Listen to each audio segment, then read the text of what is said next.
এখন থেকে কোরবানি পর্যন্ত কিভাবে কাটাবেন? হাদিসে আসছে টানা 12 বছর আজান দিলে ওয়াজাবাত লাহুল জান্নাহ, জান্নাত ওয়াজিব। মুয়াজ্জিনের আজানের আওয়াজ চারপাশে যতটুকু পরিমাণ দূরে যায় ততটুকু পরিমাণ তার গুনাহ ক্ষমা করে দেওয়া হয়। শাওয়াল মাসের 6টা রোজা রাখা, শাওয়াল মাসের 6টা রোজা রাখা। হাদিসে আসছে মান সামা রমাদান সুম্মা আতবাহু সিত্তাম মিন শাওয়াল কানা কা সিয়ামিদ দাহরি। কেউ যদি রমজানের রোজা রাখার পর শাওয়ালের 6টা রোজা রাখে, সে কেমন যেন সারা বছর রোজা রাখলো। যে ভালো আমলগুলা করছি রমজানে, এগুলা নষ্ট না করা। যারা কোনো গুনাহের কাজ করে ফেলে, অশ্লীল কাজ করে ফেলে, সাথে সাথে আল্লাহকে স্মরণ করে, সাথে সাথে ক্ষমা প্রার্থনা করে, ইস্তেগফার পাঠ করে, আর বারবার এই গুনাহের উপর অটল থাকে না, বারবার এই গুনাহ করে না। আল্লাহ বলেন ওমা ইয়াগফিরুয-যুনুবা ইল্লাল্লাহ, আল্লাহ ছাড়া কে আছে গুনাহ মাফ করার? আমি আল্লাহই তো গুনাহ মাফ করি। আয়াতে 4টা কথা। অশ্লীল কাজ হয়ে গেছে, দেখেন। 1, সাথে সাথে আল্লাহকে স্মরণ করছেন। 2, 3 নাম্বার ইস্তেগফার পড়ছেন। 4, এই গুনাহ আপনি আর বারবার করেন না। 1, গুনাহটা হয়ে গেছে। 2, আল্লাহরে স্মরণ করছেন। 3, ইস্তেগফার পড়ছেন। 4, এটা বারবার করেন না। আল্লাহ তাআলা বলেন তো আমি গুনাহ মাফ করব না? আমি ছাড়া গুনাহ মাফ করার আছে কে? আমিই তো মাফ করব। নবীজি বলেন আল্লাহর কাছে সবচাইতে পছন্দের বাক্য হলো 4টি। কয়টি? পড়ি সবাই। সুবহানাল্লাহ, আলহামদুলিল্লাহ, লা ইলাহা ইল্লাল্লাহ, আল্লাহু আকবার। আবার সুবহানাল্লাহ, আলহামদুলিল্লাহ, লা ইলাহা ইল্লাল্লাহ, আল্লাহু আকবার। এই 4টার মধ্যে আবার শ্রেষ্ঠ কোনটা? ক্বালা রাসূলুল্লাহি সাল্লাল্লাহু আলাইহি ওয়াসাল্লাম আফযলুয যিকরি লা ইলাহা ইল্লাল্লাহ, সবচাইতে শ্রেষ্ঠ ফজিলতপূর্ণ জিকির হলো লা ইলাহা ইল্লাল্লাহ। দিল থেকে মহব্বতের সাথে একবার বলেন, ফজিলতটা বলতেছি আমি। লা ইলাহা ইল্লাল্লাহ, লা ইলাহা ইল্লাল্লাহ, লা ইলাহা ইল্লাল্লাহ। তিরমিজির হাদিস, 3592 নম্বর হাদিস। যেই গুনাহের মধ্যে আছে এটা ছেড়ে দেওয়া, নতুন করে গুনাহের কাছে না যাওয়া। তিরমিজির 2305 নম্বর হাদিসের বর্ণনা। ক্বালা রাসূলুল্লাহি সাল্লাল্লাহু আলাইহি ওয়াসাল্লাম ইত্তাকিল মাহারিমা তাকুন আ'বাদান নাস। সাহাবী আবু হুরায়রা রাদিয়াল্লাহু তাআলা আনহুকে আল্লাহর নবী বলেন, আবু হুরায়রা, হারাম থেকে বাঁচো, গুনাহ থেকে বাঁচো, নিষিদ্ধ কাজকর্ম থেকে বাঁচো। তাকুন আ'বাদান নাস, মানুষের মধ্যে তুমি সর্বশ্রেষ্ঠ ইবাদত গুজার বলে বিবেচিত হবা। গুনাহ থেকে বাঁচো, হারাম কাজ থেকে বাঁচো, মানুষের মাঝে সর্বশ্রেষ্ঠ আবেদ ইবাদতকারী হিসাবে আল্লাহর কাছে গণ্য হয়ে যাবে। সহিহ বুখারীর বর্ণনা। ইন্নাল মুমিনা ইয়ারা যুনুবাহু কাআন্নাহু কাঈদুন তাহতা জাবালিন ইয়াখাফু আন ইয়াকা আলাইহি। একজন মুমিন গুনাহকে মনে করবে পাহাড়, এই পাহাড় আমার উপর পড়বে আর আমি মারা যাব। মুমিন ছোট বড় যে কোনো গুনাহকে মনে করবে পাহাড়। মুমিন গুনাহকে মনে করবে পাহাড়।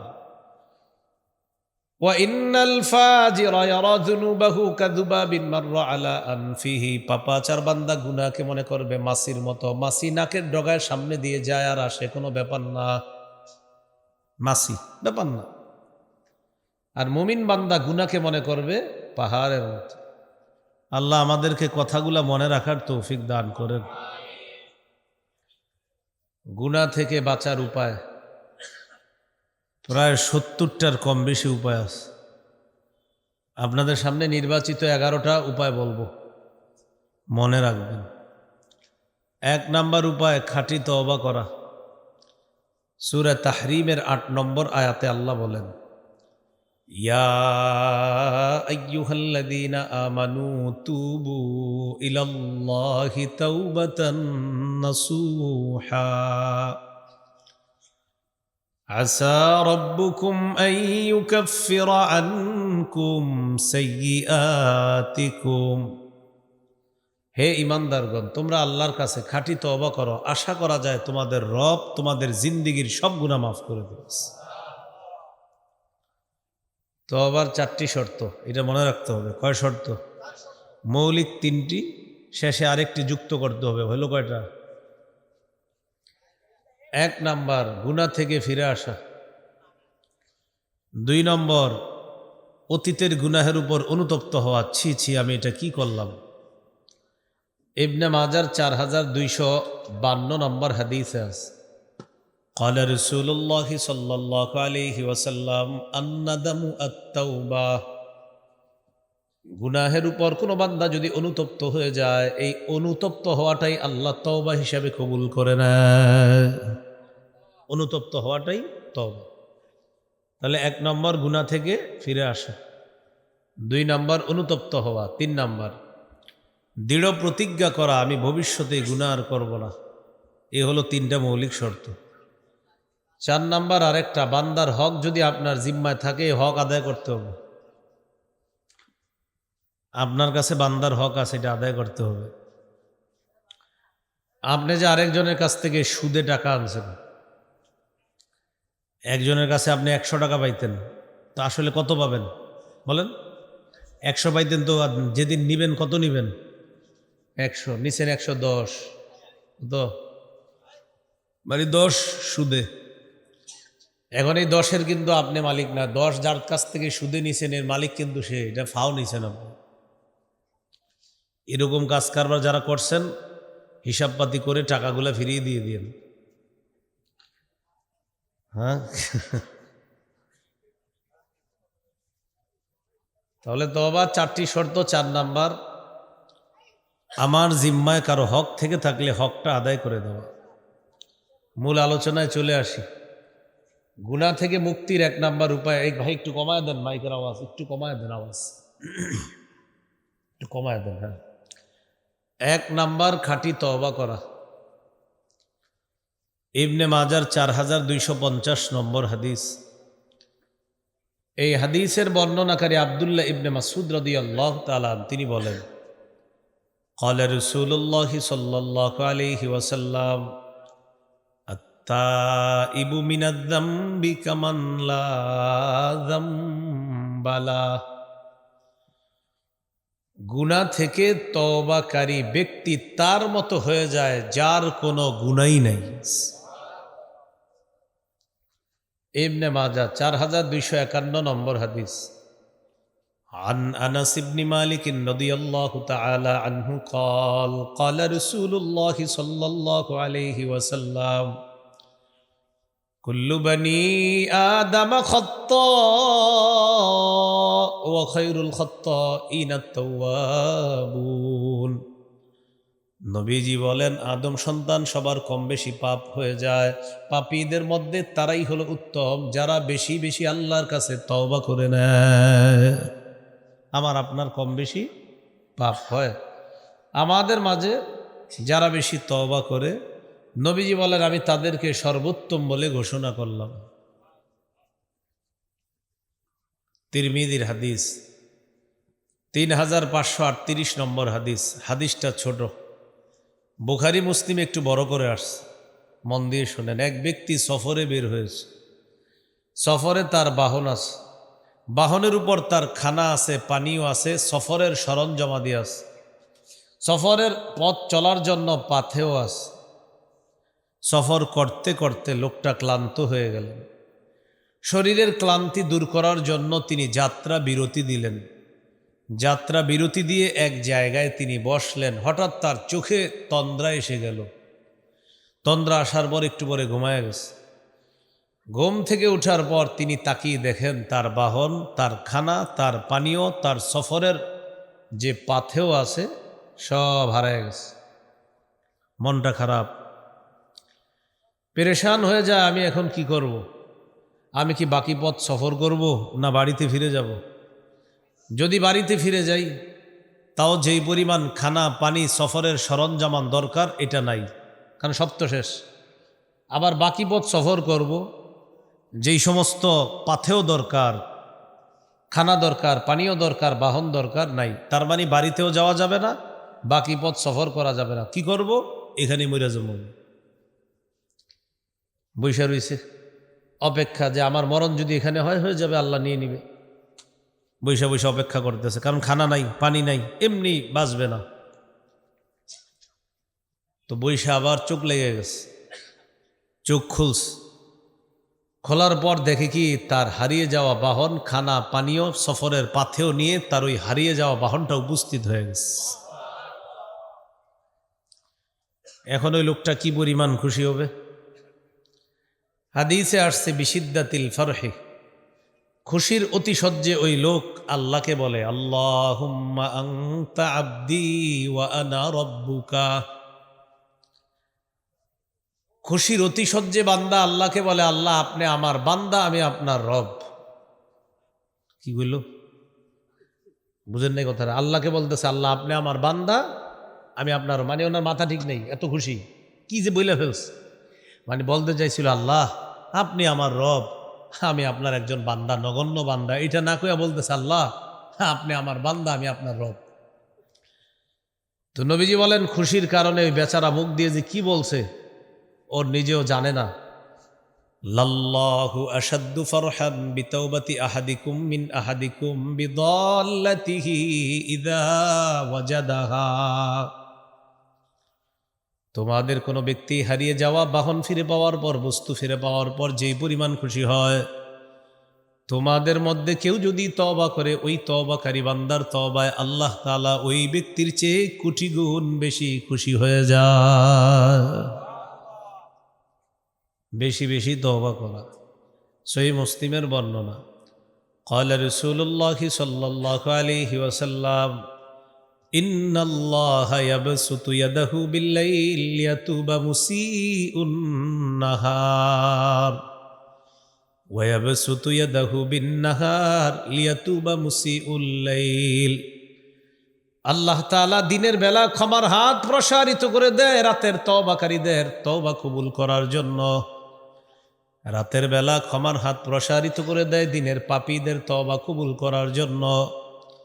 হাদিসের মাধ্যমে বোঝা যায় 24টা ঘন্টা আল্লাহ বান্দাকে মাফ করতে চায়। 24 ঘন্টা আপনার তওবা কবুল করতে চায়। আমার আপনার উচিত আল্লাহর কাছে বেশি পরিমাণে তওবা করা। আল্লাহ তৌফিক দান করেন। গুনাহ মাফের 2 নাম্বার উপায়, বেশি বেশি ইস্তেগফার পড়া। আস্তাগফিরুল্লাহ, আস্তাগফিরুল্লাহ, আস্তাগফিরুল্লাহ, এতটুকু পড়তে পারেন। অথবা আরেকটু বাড়িয়ে, আস্তাগফিরুল্লাহাল্লাযী লা ইলাহা ইল্লা হুয়াল হাইয়ুল কাইয়্যুম ওয়া আতুবু ইলাইহি, এতটুক। সূরা আলী ইমরানের 135 নম্বর আয়াতে আল্লাহ বলেন, ওয়াল্লাযীনা ইযা ফাআলু ফাহিশাতান আও যালামু আনফুসাহুম যাকারুল্লাহ ফাস্তাগফারু লিযুনুবিহিম ওয়া মান ইয়াগফিরুয যুনুবা ইল্লাল্লাহ ওয়া লাম ইউসিররু আলা মা ফাআলু ওয়া হুম ইয়ালামুন।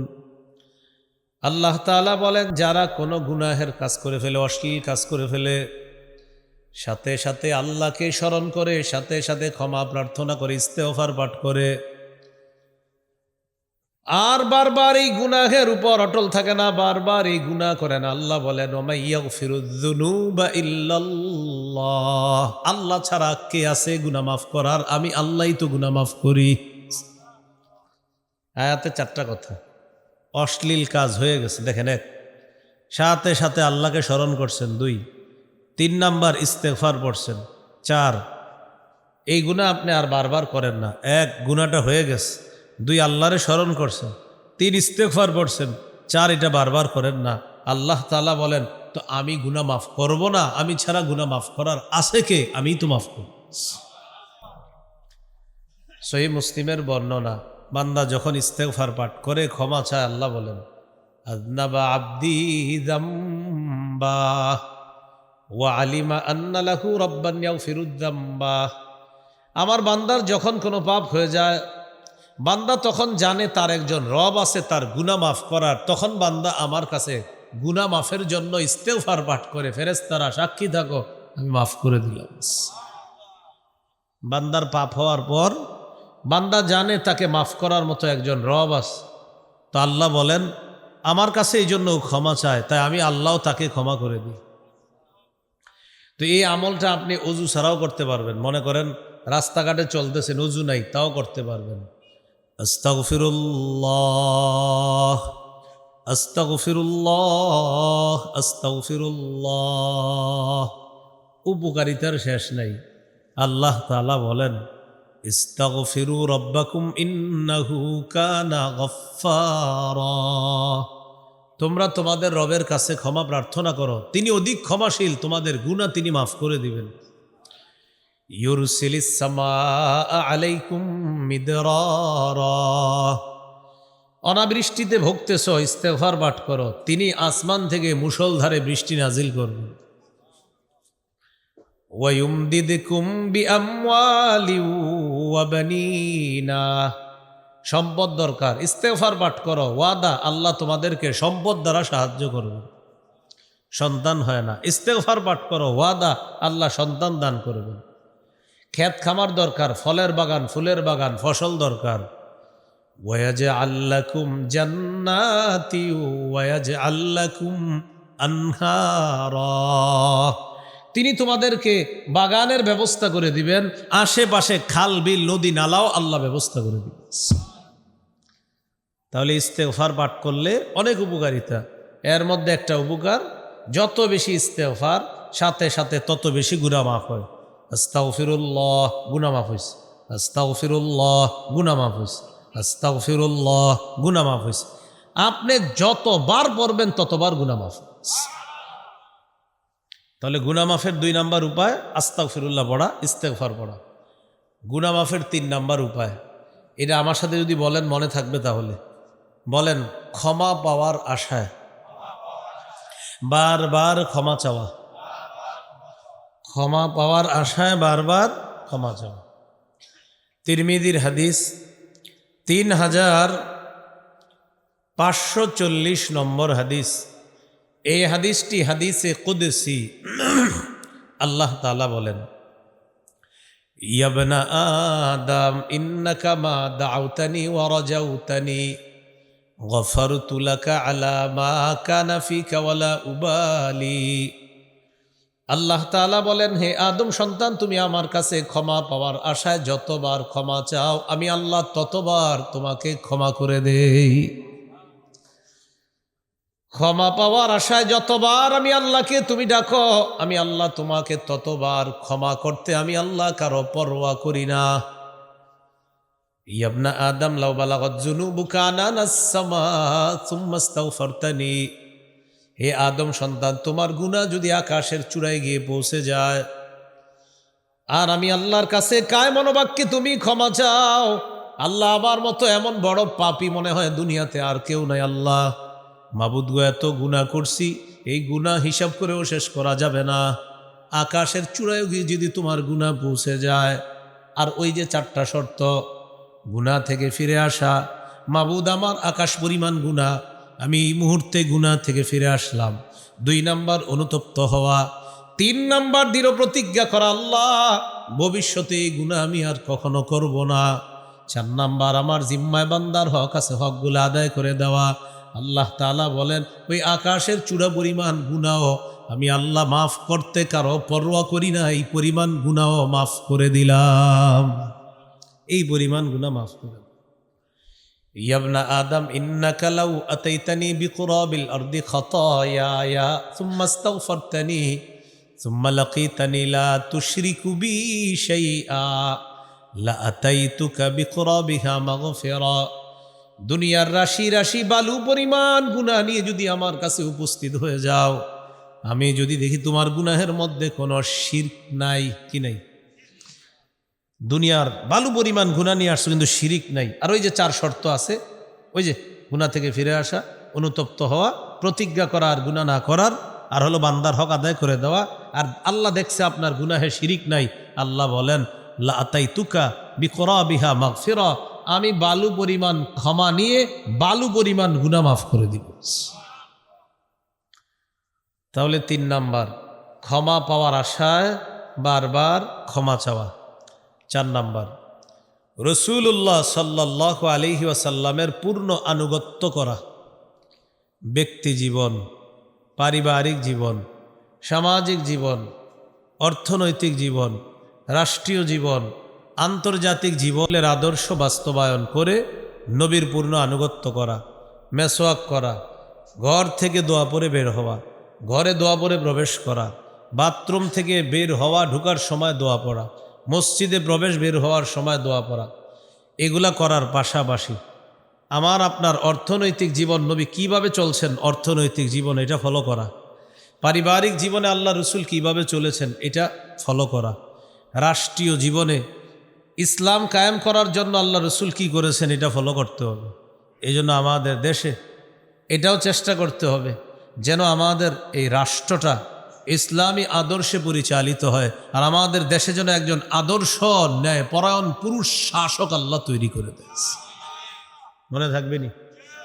তাহলে একটু দোয়া করেন, বলেন আল্লাহ কিয়ামতের আগে আমাদের দেশে আর কখনো যেন কোনো নারী শাসক না হয়।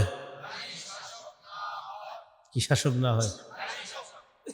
কেন? সবাই বলেন কেন? আরো জোরে বলেন, আরো জোরে। قال رسول الله صلى الله عليه وسلم لن يفلح قوم ولوا امرهم امرأتان। নবীজি বলেন ওই জাতি কিছুতেই সফল হবে না যেই জাতি তাদের নেতৃত্বে কোনো নারীকে বসায়া দেয়। যেই জাতি তাদের নেতৃত্বে কোনো নারীকে বসায়া দেয়, এই জাতি কিছুতেই সফল হবে না। কেউ যদি আবার স্বপ্ন দেখেন যে না আবারও নারী চাই, তাহলে আপনি এইভাবে একটা পোস্টার করেন, আগামীতে আবারও নারী শাসক চাই, কেননা আমি বলদের মতো সারা জীবন হতবাকা থাকতে চাই। না, এটা তো আসলেই ঠিক, এটা রেডিমেড ঠিক না, এটা নবী বলছে মানে এটা আসলেই ঠিক। আল্লাহ আমাদেরকে বোঝার তৌফিক দান করেন। আর নারী টারি নিয়ে ভাইবেন না, পুরুষ নিয়ে ভাবা শুরু করেন। কি বললাম? সব ক্ষেত্রে আল্লাহ রসুলের আদর্শ বাস্তবায়নের মাধ্যমে নবীর পূর্ণ আনুগত্য করা। সূরা আলী ইমরানের 31 নম্বর আয়াতে আল্লাহ বলেন কুল ইন কুনতুম তুহিব্বুনাল্লাহ ফাত্তাবিউনি ইউহিব্বুকুমুল্লাহ ওয়া ইয়াগফির লাকুম যুনুবাকুম ওয়াল্লাহু গফুরুর রহিম। নবী আপনি বলেন যদি তোমরা আল্লাহকে ভালোবাসো তাহলে আমি নবীর অনুসরণ করো, যদি নবীর অনুসরণ করো ইউহিব্বুকুমুল্লাহ, আল্লাহ তোমাদেরকে ভালোবাসবে, ওয়া ইয়াগফির লাকুম যুনুবাকুম, তোমাদের জীবনের সব গুনাহগুলো আল্লাহ মাফ করে দিবেন। তাহলে আমার সাথে একটু বলেন, বলেন নবীর অনুসরণ করলে আল্লাহর ভালোবাসা পাওয়া যায়, আল্লাহর ক্ষমা পাওয়া যায়। আমরা নবীকে অনুসরণ করব, আল্লাহ বলে বান্দা তুমি আমার নবীর অনুসরণ করো আমি তোমাকে ভালোবাসি, তুমি আমার নবীর অনুসরণ করো আমি তোমার গুনাহ মাফ করে দিই। আমাদের নবী আল্লাহর কত প্রিয়, সুবহানাল্লাহ। এই হলো 4 নাম্বার। 5 নাম্বার গুনাহ মাফের উপায় আজান দেওয়া। কি দেওয়া? এখানে কারা কারা জীবনে একবার হইলে আজান দিয়েছেন দেখি? আচ্ছা, বর্তমানে প্রায় আজান কারা দেন তারা শুধু হাত তোলেন। মাশাআল্লাহ, হাদিসে আসছে টানা 12 বছর আজান দিলে ওয়াজাবাত লাহুল জান্নাহ, জান্নাত ওয়াজিব। এই জন্য মুয়াজ্জিনগিরি কমপক্ষে 12 বছর করা দরকার। আবু দাউদের 515 নম্বর হাদিস। قال رسول الله صلى الله عليه وسلم المؤذن يغفر له مدى صوته ويشهد له كل رطب ويابس। রাসূলুল্লাহ সাল্লাল্লাহু আলাইহি ওয়াসাল্লাম বলেন, মুয়াজ্জিনের আজানের আওয়াজ চারপাশে যতটুকু পরিমাণ দূরে যায় ততটুকু পরিমাণ তার গুনাহ ক্ষমা করে দেওয়া হয়েছে। তাহলে বিশুদ্ধ উচ্চারণে আজান শিখে আজান দিব, বলেন ইনশাআল্লাহ। ওয়াশহাদু লাহু কুল্লু রাতাবিন ওয়া ইয়াবিস। আল্লাহর যত ভিজা সৃষ্টি আছে আর শুকনা সৃষ্টি আছে, সমস্ত সৃষ্টি কিয়ামতের ময়দানে মুয়াজ্জিনের পক্ষে আল্লাহর কাছে সাক্ষী দিয়ে দিবে। আল্লাহ উনি আজান দিছে, আমরা শুনছি, এরকম সাক্ষী দিবে। তাহলে গুনাহ মাফের 5 নাম্বার উপায় আজান দেওয়া, বিশুদ্ধ উচ্চারণে। সবাই আজানটা শিখে আমরা মাঝে মাঝে গিয়ে মুয়াজ্জিন সাহেবকে বলবো, মুয়াজ্জিন সাহেব আপনি জিন্দিগিতে গুনাহ অনেক মাফ করাইছেন, এবার আমগরে একটু সুযোগ দেন, বলেন ইনশাআল্লাহ। না আপনারা এটা করেন, আপনারা টেনশন করেন, মুয়াজ্জিন সাহেব 5টা মিনিট দেরি করে আসক, দাঁড়ান এই মাসে 100 টাকা কাটবো বেতন, এই চিন্তায় থাকেন না, এই চিন্তা না করা। মাঝে মাঝে ইমাম মুয়াজ্জিনের একটু দেরি হতেই পারে, 5 মিনিট দেরি হইলে মুসল্লিরা একসাথে মিছিল দিয়া ঘাটটা পিছনে নেয়। 1 মিনিট দেরি হইলে 5 মিনিট 1 মিনিট ঘাটটা 2 জায়গায় যায়, প্রথমে ঘড়ির দিকে একদম মিছিলের সাথে একসাথে, এবার দরজার দিকে। ইমাম সাহেব আসে না কেন? বেচারা হয়তো আপনার গত 5 বছরে আজকে একবার প্রথম হয়েছে, এবার শুরু করলো, ডেলি এমন করে করছে কিন্তু একবার, কি কয় এরকমই করে, এরকম শুরু হয়ে গেছে মসজিদে কথাবার্তা। আপনাদের এলাকা না হইলেও পৃথিবীতে হয় না? আচ্ছা তাহলে তো হইলই। তো বলছিলাম, মুয়াজ্জিন সাহেব তার আজানের আওয়াজটা যেই পরিমাণ দূরে যাবে এই পরিমাণ তার গুনাহ আল্লাহ ক্ষমা করে দিবে। গুনাহ মাফের 6 নাম্বার উপায়, একনিষ্ঠভাবে দিল থেকে গুনাহ মাফের নিয়তে 2 রাকাত নামাজ পড়া। এটা দেরি করেন না, পারলে আজকে ওয়াজের পরে গিয়ে আমলটা করে ফেলেন। আবু দাউদের 1521 নম্বর হাদিস। قال رسول الله صلى الله عليه وسلم ما من عبد يذنب ذنبا فيحسن الطهور فيقوم فيصلي ركعتين إلا غفر الله له ذنبا। কোন ব্যক্তি যদি অপরাধ হয়ে যাওয়ার পর, গুনাহ হয়ে যাওয়ার পর ওযু করে 2 রাকাত নামাজ আদায় করে, সালাম ফিরানো শেষ, তার গুনাহও শেষ, আল্লাহ তার গুনাহ মাফ করে দেন। এই জন্য আমরা মাহফিলের শ্রোতা যারা থাকি, আমরা সুবহানাল্লাহ ঠিকই বলি, কিন্তু আমলটা দেরিতে করি। যেমন এই আমলটা বললাম, আগামী বছর জিজ্ঞাসা করলে অনেকে বলবেন হুজুর এখনো করা হয়নি। বক্তা সাহেব মাইকে বলতেছে, قال رسول الله صلى الله عليه وسلم من صلى العشاء في جماعة فكأنما قام نصف الليل। কোন ব্যক্তি যদি এশার নামাজ জামাতে পড়ে, পড়ার পর যদি ঘুমায় যায়, ঘুমের মধ্যে থাকলেও আল্লাহ তাআলা তাকে অর্ধেক রাত জেগে জেগে ইবাদত করার সওয়াব দিয়ে দেয়। ওয়ামান সাল্লাল গাদাতা ফি জামাআ ফাকান্নামা সাল্লাল লাইলা কুল্লাহ। কোন ব্যক্তি সারা রাত ঘুমাই থেকে ওঠার পর ফজরের নামাজটা জামাতে পড়ছে, এশা জামাতে পড়ে ঘুমাই গেছে, লম্বা ঘুম দিছে, ঘুম থেকে উইঠা ফজরের নামাজ জামাতে পড়ছে, নবীজি বলেন সে কেমন যেন সারা রাত নামাজ পড়ছে। এখন সুবহানাল্লাহ পড়ছেন, ঠিক আছে তো, কিন্তু কথা হলো এশার ফজরটা পড়ছে কয়জন? হাত তুললেন না কেউ, কথার কথা। আপনি হাদিসটা শুনলেন, শোনার পর সুবহানাল্লাহ বললেন, সুবহানাল্লাহ তো উঠে পড়তে হবে, জান্নাতে গাছ হয়, কিন্তু সুবহানাল্লাহ পড়ার পর এশার নামাজ ধরছি কিনা এটা হলো মূল বিষয়। ফজরের নামাজ ধরলাম কিনা। আপনি কালকে চা দোকানের সামনে গিয়ে শোনাইলেন যে হুজুরে বলছে, আল্লাহ রসুল নাকি হাদিসে বলছে এশা জামাতে পড়লে অর্ধেক রাত জেগে জেগে ইবাদতের সওয়াব, ফজর জামাতে পড়লে সারা রাত ইবাদত করার সওয়াব। তো চা দোকানের সামনে সবাই তারাও বলছে সুবহানাল্লাহ। এখন জিজ্ঞাসা তুমি পড়ছো নি এশা ফজর? এখনো শুরু করিনি। তাহলে এমনটা যেন আমাদের না হয়, আমরা শুনবো মানবো, আমরা শুনবো, সুবহানাল্লাহ পড়বো, আবার মানবো। হুজুর ওয়াজ করছে সুদের ওয়াজ, তো সুদের ওয়াজে একটু পরপরই বলতে হয় নাউজুবিল্লাহ নাউজুবিল্লাহ নাউজুবিল্লাহ, কিন্তু আপনি খাইতেছেন সুদ এখন, মানে যিনি খায় উনিও বলতেছে নাউজুবিল্লাহ আস্তাগফিরুল্লাহ নাউজুবিল্লাহ, কিন্তু খাইতেছে। তাহলে আমরা নাউজুবিল্লাহও পড়বো, সুদের কাজটাও ছেড়ে দিব। আল্লাহ আমাদেরকে ওয়াজ শোনার মানার তৌফিক দান করেন। তাহলে 6 নাম্বার 2 রাকাত নামাজ পড়া, এটা আমরা ইনশাল্লাহ আজকে চেষ্টা করব। মা বোনরা যারা পর্দার আড়ালে বাড়িতে ওয়াজ শুনতেছেন, আপনারাও আজকে পারলে আজকে আমলটা করে ফেলেন। যদি না পারেন বাচ্চা সন্তানদের কারণে, তাহলে আপনি আগামীকাল করে ফেলেন। আল্লাহ তৌফিক দান করেন। 7 নাম্বার নিয়মিত 5 ওয়াক্ত নামাজ পড়া। ওজর ছাড়া 1 ওয়াক্ত নামাজও কখনো ছাড়বেন না, নিয়মিত 5 ওয়াক্ত নামাজ পড়া। সহিহ বুখারীর বর্ণনা 526 নম্বর হাদিস। এক ব্যক্তি রাসূলুল্লাহ সাল্লাল্লাহু আলাইহি সাল্লামের কাছে আসলেন। আসার পর নবীজিকে বললেন, হুজুর আমার তো একটা অপরাধ হয়ে গেছে, আমি এখন কি করব? আল্লাহ তাআলা ওই মুহূর্তে সূরা হুদের এক আয়াত নাজিল করে দিস, ওয়া আকিমিস সালাতা তারাফাইন নাহার ওয়া যুলাফাম মিনাল লাইল ইন্নাল হাসানাতি ইউযহিবনাস সাইয়্যাত। তুমি নামাজ কায়েম করো দিনের 2 প্রান্তে এবং রাতের কিছু অংশ, নিশ্চয়ই পুণ্যের কাজ পাপের কাজকে মিটিয়ে দেয়। এখানে পুণ্য দ্বারা 1 নাম্বার উদ্দেশ্য হলো নামাজ।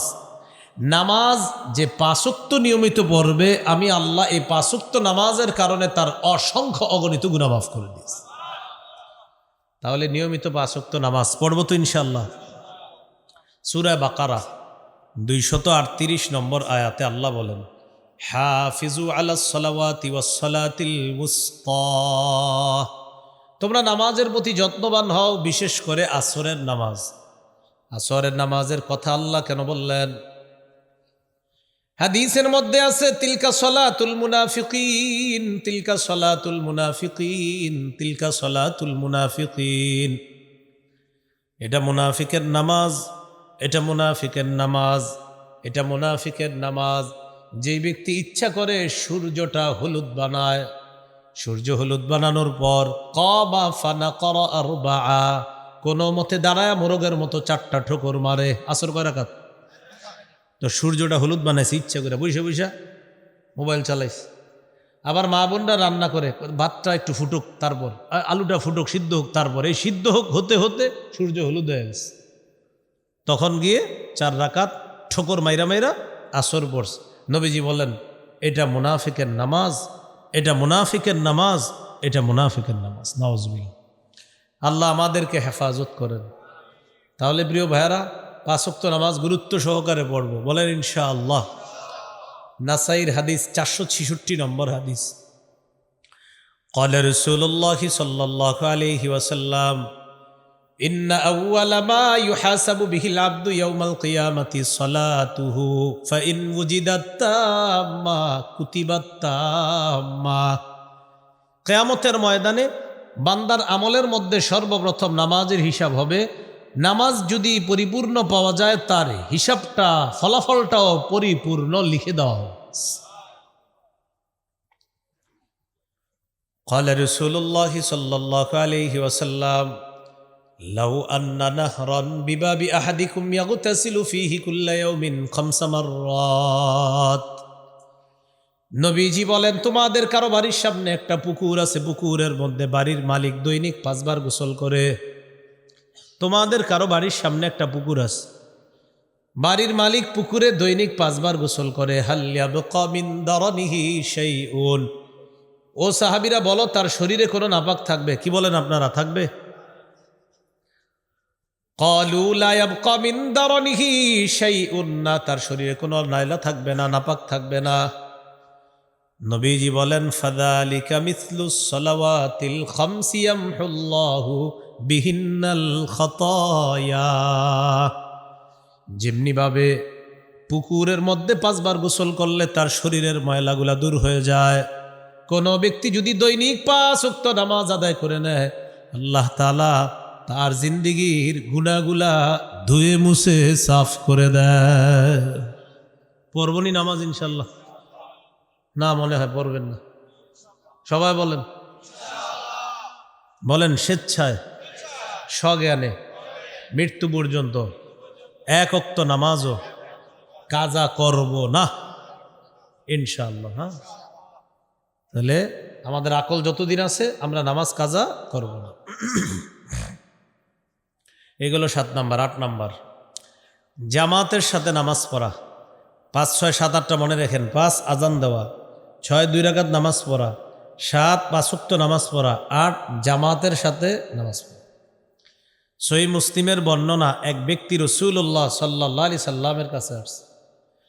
আসার পর বললেন, আকিম আলাইয়া হাদ্দান ইয়া রাসূলুল্লাহ, হুজুর আমার বিচার করেন তাড়াতাড়ি, আমি শেষ। হুজুর আমার বিচার করেন, আমি শেষ। কি হয়েছে তোমার? আমি তো এই অপরাধ করে ফেলছি। আচ্ছা দেখি। ইতিমধ্যে জামাত দাঁড়ায় গেছে, নামাজের জামাত দাঁড়ায় গেছে। নবীজি নামাজ পড়াইলেন। জামাত শেষ হওয়ার পর ওই ব্যক্তি বলতেছে, হুজুর আমার বিষয়টা, ওই যে আমি তো শেষ, বিচার করেন। নবীজি বললেন, আহাদারুতাস সালাতা মাআনা, আচ্ছা তুমি কি আমাদের সাথে জামাতে নামাজ পড়ছো? তিনি বললেন, জি পড়ছি। নবীজি বললেন, যেই সমস্যা নিয়ে আসছো সমাধান হয়ে গেছে। তুমি যেটার কারণে মনে করছো তুমি শেষ, তুমি জামাতে নামাজ পড়ার কারণে আল্লাহ তোমাকে মাফ করে দিচ্ছে। তাহলে প্রিয় ভাইয়েরা, 5 ওয়াক্ত নামাজ পড়া 7 নাম্বার, আর 8 নাম্বার জামাতের সাথে নামাজ পড়া। আল্লাহ তৌফিক দান করেন। 9 নাম্বার, গুনাহ হয়ে গেলে সাথে সাথে একটা ভালো কাজ করা। কি বলছি? এখন অনেক চালাক আছে, ওই চালাকরা কি করবে জানেন? বলবে এখন থেকে একটা গুনাহ করমু, ভালো কাজ করমু, গুনাহ করমু, ভালো কাজ করমু। এরকম না, আমি কি বলছি গুনাহ করে ফেললে, না বলছি গুনাহ হয়ে গেলে? তাহলে বাংলাটা বুঝতে হবে। মুসলমান গুনাহ করতে পারে না, শয়তানের ধোকায় মুসলমানের গুনাহ হতে পারে। মুসলমান কখনো গুনাহ করতে পারে না। মুসলমান এরকম বলতে পারে না আমি গুনাহটা করব, ইনশাল্লাহ হুজুর আমি গুনাহ করব না, এটা হলো মুসলমানের ওয়াদা যে আমরা না ইনশাল্লাহ আল্লাহ আল্লাহ আর গুনাহ করবো না আল্লাহ, এরপরেও করে ফেলে শয়তানের ধোকায়। তাহলে মুসলমানের মানসিকতা হলো সে গুনাহ করবে না, তার দ্বারা শয়তানের ধোকায় গুনাহ হয়ে যায়। তো আমাদের আজকের আলোচ্য বিষয়ে 9 নাম্বার আলোচনা, কখনো কোনো গুনাহ হয়ে গেলে সাথে সাথে একটা ভালো কাজ করা, ওই ভালো কাজটা গুনাহকে সাথে সাথে মিটিয়ে দিবে। তিরমিজির হাদিস, عن أبي ذر رضي الله تعالى عنه قال قال لي رسول الله صلى الله عليه وسلم يا أبا ذر اتق الله حيثما كنت وأتبع السيئة الحسنة تمحها وخالق الناس بخلق حسن। আবু যর গিফারি রাদিয়াল্লাহু তাআলা আনহুকে আল্লাহ নবী বললেন, আবু যর যেখানে থাকো আল্লাহকে ভয় করো। 1 নাম্বার। 2 নাম্বার উপদেশ দিলেন, গুনাহ কখনো হয়ে গেলে সাথে সাথে একটা ভালো কাজ করবা, ওই ভালো কাজটা পাপের কাজ দূর করে দেয়। গুনাহ হয়ে গেলে সাথে সাথে একটা ভালো কাজ করবা, তোমার এই ভালো কাজটা তোমার এই গুনাহটাকে মিটিয়ে দিবে। ওয়াখালিকিন নাস বিখুলুকিন হাসান, তুমি মানুষের সাথে উত্তম আচরণ করবা। এই হাদিসে 3টা উপদেশ দিলেন আল্লাহর রাসূল। যেখানে থাকো আল্লাহকে ভয় করো, 2 নাম্বার গুনাহ হয়ে গেলে একটা ভালো কাজ করবা, ভালো কাজটা গুনাহকে মিটিয়ে দিবে, 3 নাম্বার মানুষের সাথে উত্তম আচরণ করবা। আল্লাহ আমাদেরকে কথাগুলা মনে রাখার তৌফিক দান করেন। গুনাহ মাফের 10 নাম্বার উপায়, জিকিরের মজলিসে বসা। আপনারা এখন যে মজলিসটাতে বসা আছেন এটা জিকিরের মজলিস। সহিহ বুখারীর বর্ণনা, 6408 নম্বর হাদিস, ক্বালা রাসূলুল্লাহ সাল্লাল্লাহু আলাইহি ওয়াসাল্লাম ইন্না লিল্লাহি মালাইকাতান ইয়াতুফুনা ফিত তুরুকি ইয়ালতামিসুনা আহলায যিকরি। আল্লাহর কিছু মনোনীত ফেরেশতা আছে, এই ফেরেশতারা দুনিয়ার অলিতে গলিতে খুঁজে, অলিতে গলিতে ঘুরতে থাকে আর জিকিরের মজলিস তালাশ করতে থাকে। ফাইদা ওয়াজাদু কওমান ইয়াযকুরুনাল্লাহ, ফেরেশতারা যখন পেয়ে যায় একদল মানুষ আল্লাহর জিকিরে ব্যস্ত, এই রাস্তা দিয়ে একদল গেছে, এই রাস্তা দিয়ে এই রাস্তার ফেরেশতারা অন্য রাস্তার ফেরেশতাদেরকে ডেকে বলে, তানাদাউ হালুম্মু ইলা হাজাতিকুম, আসো, যেই দলটাকে তোমরা তালাশ করতেছিলা, আমরা ওই দলটাকে হোসেনপুর ওই আপনার যুব সমাজ এলাকাবাসীর উদ্যোগে একটা আয়োজন হয়েছে, ওই দলটাকে আমরা এই মাঠের মধ্যে আল্লাহর দিন সম্পর্কে আলোচনারত অবস্থায় পেয়ে গেছি, আসো। সব ফেরেশতারা এই রাস্তায় আসার পর এই যে আমাকে আপনাকে আমাদেরকে ফায়াহুফুনাহুম বিআজনিহাতিহিম ইলাস সামাঈদ দুনিয়া, আমাদের এই পুরা মজলিসটা বেষ্টন করে ফেরেশতাদের গোল আকৃতির একটা সারি আল্লাহর আসমান পর্যন্ত পৌঁছে গেছে। ফায়াসআলুহুম রাব্বুহুম ওয়া হুয়া আ'লামু বিহিম, আল্লাহ আমাদের ব্যাপারে জানে, এরপরেও ফেরেশতাদেরকে প্রশ্ন করে, মাযা ইয়াকুলু ইবাদি, আচ্ছা আমার বান্দারা কি বলে? তখন ফেরেশতারা বলে, ইউসাব্বিহুনাকা ওয়া ইউমাজ্জিদুনাকা ওয়া ইয়াহমাদুনাক, আল্লাহ তারা সুবহানাল্লাহ পড়ে, তারা আলহামদুলিল্লাহ পড়ে, তারা আপনার বরত্ব বর্ণনা করে। আল্লাহ বলেন, হাল রাউনি, তারা আমাকে দেখছে? না আল্লাহ, তারা তো আপনাকে দেখে নাই। আল্লাহ বলেন, কাইফা লাউ রাউনি, তারা যদি আমাকে দেখতো তাহলে কি করত? ফেরেশতারা বলে, আল্লাহ তারা যদি আপনাকে দেখতো, কানু আশাদ্দা লাকা ইবাদাতান ওয়া আকসারা লাকা তামজিদান ওয়া তাহমিদান, আরো বেশি বেশি আপনার প্রশংসা করত, পুত পবিত্রতা বর্ণনা করত, যদি আপনাকে দেখত। তখন আল্লাহ তাআলা বলেন, কি বলেন, আমরা দেখলে আরো ইবাদত বেশি করতাম না? তখন আল্লাহ বলেন, মাযা ইয়াসআলুনানি, তারা আমার কাছে কি চায়? ফেরেশতারা বলে, ইয়াসআলুনাকাল জান্নাতা ওয়া ইয়াতাআওয়াজুনা বিকা মিনান নার, আল্লাহ তারা আপনার কাছে জান্নাত চায়, জাহান্নাম থেকে বাঁচতে চায়, এটাই তো আমাদের চাওয়া। আল্লাহ তাআলা বলেন, হাল রাউহা, তারা কি জান্নাত জাহান্নাম দেখেছে? না আল্লাহ, জান্নাত জাহান্নাম দেখে নাই। আল্লাহ তাআলা বলেন, কাইফা লাউ রাউহা, যদি দেখতো কি করত? ফেরেশতারা জবাব দেয়, আল্লাহ জান্নাত দেখলে, জান্নাতে যে নেয়ামত আপনি রাখছেন, এই নেয়ামত পাওয়ার জন্য আরো বেশি বেশি ইবাদত করত। জাহান্নাম দেখলে জাহান্নামের ভয়ে, জাহান্নাম থেকে বাঁচার জন্য আরো বেশি বেশি আপনার দরবারে ক্ষমা প্রার্থনা করত। আল্লাহ তাআলা বলেন, আচ্ছা শোনো, আমাকে দেখে নাই, জান্নাত জাহান্নাম দেখে নাই, আমার হাবিব বলেছে, বিশ্বাস করেছে, ইশহাদু আন্নী ক্বাদ গফারতু লাহুম, সাক্ষী থাকো আমি এই মজলিসের মানুষগুলাকে মাফ করে দিলাম। তাহলে জিকিরের মজলিস, এই দিনই মজলিসে বসা, দাওয়াত ও তাবলিগের মজলিস হয়, তালিম হয়, হালকায় জিকির হয়, এই যত ধর্মীয় মজলিস আছে এগুলাতে বসার চেষ্টা করা। চারজনে মিলেও যদি দিন সম্পর্কে আলোচনা করেন, দুইজনে মিলেও যদি দিন সম্পর্কে আলোচনা করেন, এটাও একটা মজলিস। এই মজলিসটাকেও ফেরেশতারা বেষ্টন করে আসমান পর্যন্ত বসছে, দুইজনের, চারজনের, তিনজন, কারণ আপনারা দিন সম্পর্কে আলোচনার মজলিসে আছে। আল্লাহ আমাদেরকে কথাগুলা মনে রাখার তৌফিক দান করেন। তাহলে এইগুলো 10 নাম্বার উপায়, গুনাহ মাফের সর্বশেষ 11 নাম্বার উপায় জিকির করা। কি করা? 10 নাম্বারটা কি ছিল? জিকিরের মজলিসে বসা। আর 11 নাম্বার জিকির করা। ক্বালা রাসূলুল্লাহি সাল্লাল্লাহু আলাইহি ওয়াসাল্লাম, আহাব্বুল কালামি ইলাল্লাহি আরবাউন, নবীজি বলেন আল্লাহর কাছে সবচাইতে পছন্দের বাক্য হলো 4টি। কয়টি? পড়ি সবাই, সুবহানাল্লাহ, আলহামদুলিল্লাহ, লা ইলাহা ইল্লাল্লাহ, আল্লাহু আকবার, আবার সুবহানাল্লাহ, আলহামদুলিল্লাহ, লা ইলাহা ইল্লাল্লাহ, আল্লাহু আকবার। এই 4টার মধ্যে আবার শ্রেষ্ঠ কোনটা? ক্বালা রাসূলুল্লাহি সাল্লাল্লাহু আলাইহি ওয়াসাল্লাম, আফযলুয যিকরি লা ইলাহা ইল্লাল্লাহ, সবচাইতে শ্রেষ্ঠ ফজিলতপূর্ণ জিকির হলো লা ইলাহা ইল্লাল্লাহ।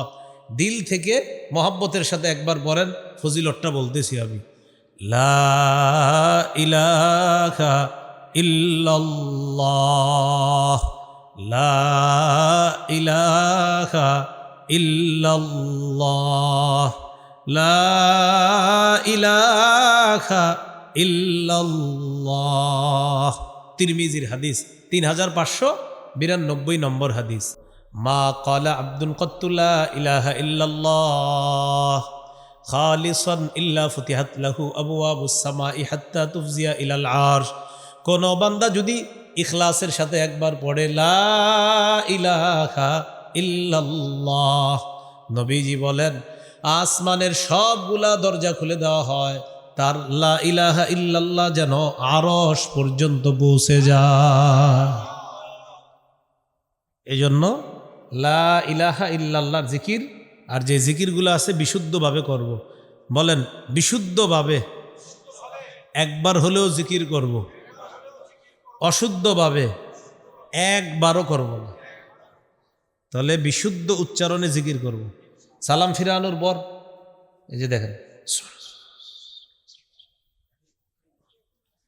সুবহানাল্লাহ সুবহানাল্লাহ সুবহানাল্লাহ সুবহানাল্লাহ, মাত্র 4 বার হয়েছে। দেখবেন এর মাঝে ওনার প্যাকেজ কমপ্লিট। তাহলে আস্তে আস্তে এবার আমার সাথে বলেন 5 ওয়াক্ত ফরজ নামাজের পর 33 বার সুবহানাল্লাহ, 33 বার আলহামদুলিল্লাহ, 33 বার আল্লাহু আকবার। বলেন 3 33 99 বার পড়ার পর 100তম বারে এই জিকিরটা করব, লা ইলাহা ইল্লাল্লাহু ওয়াহদাহু লা শারীকা লাহ লাহুল মুলকু ওয়া লাহুল হামদু ওয়া হুয়া আলা কুল্লি শাইইন কাদির। নবীজি বলেন ফরজ নামাজের পর কেউ যদি 33 বার সুবহানাল্লাহ, 33 বার আলহামদুলিল্লাহ, 33 বার আল্লাহু আকবার, ফাতিলকা 99, এই হলো 99 বার। ওয়া ক্বালা তামামাল মিআতি লা ইলাহা ইল্লাল্লাহু ওয়াহদাহু লা শারীকা লাহ লাহুল মুলকু ওয়া লাহুল হামদু ওয়া হুয়া আলা কুল্লি শাইইন কাদির। 100তম বারে এই দোয়াটা পড়বে, গফিরাত খতায়াহু ওয়া ইন কানাত মিসলা জাবাদিল বাহরি, সমুদ্রের ফেনা পরিমাণ গুনাহ যদি হয়, এই ফেনা পরিমাণ গুনাহ মাফ করে দেওয়া হয়। সমুদ্রের ফেনা পরিমাণ গুনাহ মাফ করে দেয়। আর একটা ছোট্ট তাসবিহ আছে, এটা 100 বার নিয়মিত পড়েন, সুবহানাল্লাহি ওয়া বিহামদিহি সুবহানাল্লাহি ওয়া বিহামদিহি সুবহানাল্লাহি ওয়া বিহামদিহি। এটা 100 বার, এতটুকু বাস। সুবহানাল্লাহি ওয়া বিহামদিহি সুবহানাল্লাহি ওয়া বিহামদিহি। বুখারীর 6405 নম্বর হাদিস। নবীজি বলেন কেউ যদি সুবহানাল্লাহি ওয়া বিহামদিহি এই জিকিরটা নিয়মিত 100 বার করে, তার সমুদ্রের ফেনা পরিমাণ গুনাহ হলেও ক্ষমা করে দেওয়া হবে। করব তো আমলটা ইনশাআল্লাহ। আল্লাহ আমাদেরকে আমল করার তৌফিক দান করেন। এবার বলেন ঘুমের সময় 33 বার সুবহানাল্লাহ, 33 বার আলহামদুলিল্লাহ, 34 বার আল্লাহু আকবার। হ্যাঁ, এটা ঘুমের সময়। নামাজের পরে 33 33 33 99, আর শেষে লা ইলাহা ইল্লাল্লাহু ওয়াহদাহু লা শারীকা লাহ এটা। আর ঘুমের আগে ফাতেমা রাদিয়াল্লাহু তাআলা আনহাকে নবীজি শিখিয়ে দিয়েছে, ফাতেমা ইদা আখস্তি মাজ্জাকি, তুমি যখন বিছানায় যাইবা তখনই আমলটা করবা, 33 বার সুবহানাল্লাহ পড়বা, 33 বার আলহামদুলিল্লাহ, আর 34 বার আল্লাহু আকবার পড়বা। গুনাহ মাফের এই 11টি কারণ আপনাদের সামনে বললাম। এই কারণগুলো আমরা মাথায় রেখে আমরা এইভাবে আল্লাহর কাছ থেকে গুনাহ মাফ নেওয়ার চেষ্টা করব। বলেন ইনশাআল্লাহ। সংক্ষেপে 8টা কথা বলি, মন দিয়ে শুনেন। রমজান পরবর্তী 8টি কাজে গুরুত্ব দিব। কয়টি? 8টি। 1 নাম্বার, হেদায়েতের মোকাবেলায় পথভ্রষ্টতা গ্রহণ করব না। রমজানে আল্লাহর কাছ থেকে যে হেদায়েত পেয়েছি আমরা, এই হেদায়েতের মোকাবেলায় পথভ্রষ্টতা গ্রহণ করব না। 2 নাম্বার করণীয়, রমজানে শয়তান সাহেব বন্দী ছিল, এখন সে ছাড়া পেয়ে গেছে। 2 নাম্বার করণীয়, শয়তানকে শত্রু হিসাবে গ্রহণ করা। সূরা ফাতিরের 6 নম্বর আয়াত, সূরা আরফের 27, সূরা আরফের 17, সহিহ বুখারীর 2038 নম্বর হাদিসের মধ্যে আছে। তো এই হাদিসগুলোর মধ্যে আছে শয়তান বড় ভয়ঙ্কর শত্রু, তো ওকে আমরা শত্রু হিসাবে কি করা, গ্রহণ করা। 3 নাম্বার, রমজান মাসে নামাজের একটা অভ্যাস তৈরি হয়েছে আমাদের, এই অভ্যাসটা ধরে রাখা। 4 নাম্বার, রমজান মাসে আমাদের কোরআন তেলাওয়াতের একটা অভ্যাস চালু হয়েছে, এই কোরআন তেলাওয়াতের অভ্যাসটা জারি রাখা। 5 নাম্বার, রমজান মাসে জিকির করার একটা অভ্যাস চালু হয়েছে আমাদের। দেখবেন রমজানে এমন একটা অবস্থা হয়েছে আমাদের যে আপনি এমনি বসে রয়েছেন, তাও মুখ দিয়ে বের হয় আল্লাহ আল্লাহ সুবহানাল্লাহ আলহামদুলিল্লাহ, এরকম হয়, বসে রয়েছেন আল্লাহ আল্লাহ সুবহানাল্লাহ আলহামদুলিল্লাহ। শাওয়াল মাসের 6টা রোজা রাখা, শাওয়াল মাসের 6টা রোজা রাখা। হাদিসে আসছে মান সামা রমাদান সুম্মা আতবাহু সিত্তাম মিন শাওয়াল কানা কা সিয়ামিদ দাহরি, কেউ যদি রমজানের রোজা রাখার পর শাওয়ালের 6টা রোজা রাখে, সে কেমন যেন সারা বছর রোজা রাখলো। যে ভালো আমলগুলা করছি রমজানে, এগুলা নষ্ট না করা। সূরা মুহাম্মদের 33 নম্বর আয়াতে আছে লা তুবতিলু আমালাকুম, তোমরা তোমাদের আমলগুলা নষ্ট করো না। আমল নষ্ট হয় যেসব কারণে, এর মধ্যে অন্যতম একটা কারণ শিরিক করা। সূরা জুমারের 62 নম্বর আয়াতে আছে লাইন আশরাকতা লা ইয়াহবাতান্না আমালুকা, যদি তুমি শিরিক করো অবশ্যই অবশ্যই তোমার আমল বরবাদ হয়ে যাবে, তোমার আমল নষ্ট হয়ে যাবে। তাহলে গুনাহ থেকে বেঁচে থাকার 11টা কারণ জানলাম, সংক্ষেপে রমজান পরবর্তী 8টা কাজের কথা জানলাম, এই 19টা কথা। আল্লাহ আমাদের সকলকে যে কথাগুলো শুনলাম বললাম আমরা যেন আমলে আনতে পারি, আল্লাহ তৌফিক দান করেন। আজকের যে কথাগুলো বললাম, আমার একটা সংকলন আছে মিম্বরের আমানত, আজকের আলোচনাগুলা 9ম খণ্ডে এবং 10ম খণ্ডে পাওয়া যাবে। আজকের আলোচনাগুলা 9ম খণ্ডে এবং 10ম খণ্ডে, 11টা উপায় পাওয়া যাবে 9ম খণ্ডের শেষ আলোচনা। আর রমজান পরবর্তী 8টা কাজ, এই আলোচনাটা পাওয়া যাবে 10ম খণ্ডের সম্ভবত প্রথম বা কয়েকটা পরের আলোচনা।